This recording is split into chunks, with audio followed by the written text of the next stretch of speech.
A Little Knight's Guide to Getting Dressed.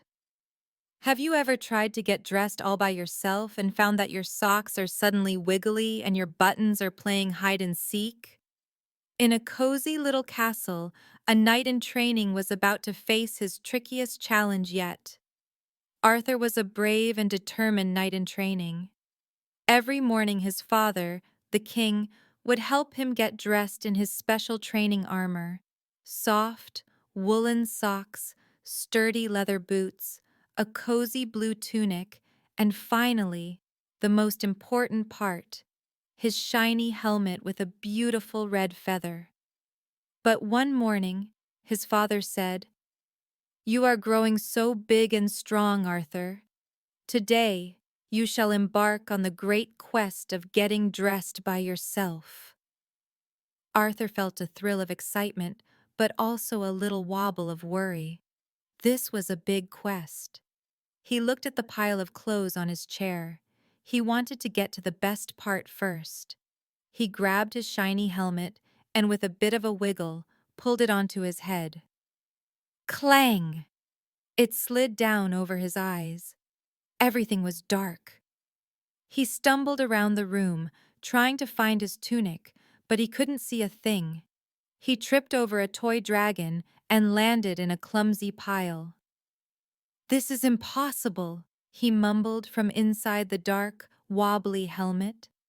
A gentle rustling voice that sounded like old, soft fabric chuckled from the wall.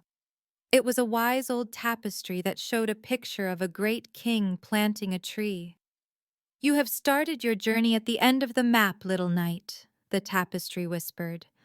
"Every great quest has a secret order.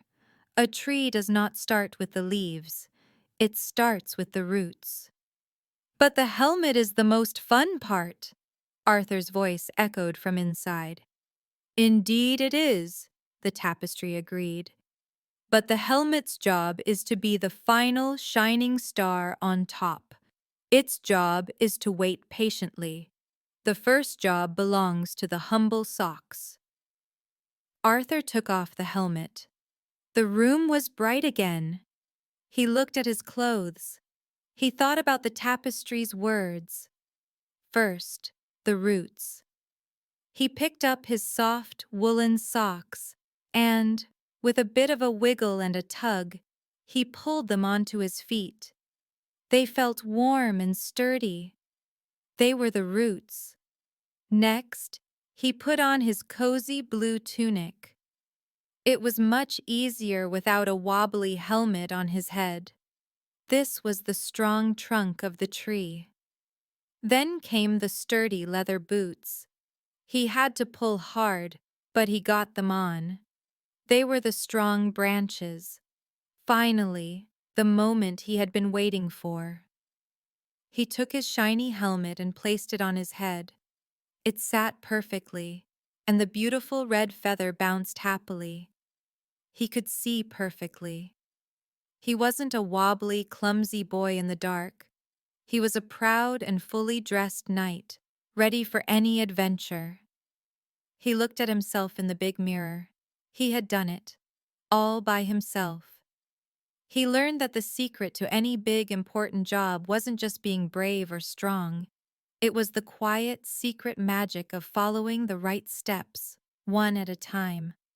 And while the little knight learned the secret to winning his morning quest, a little firefly in a moonlit meadow was learning a very different lesson about what happens when you feel left out of the fun.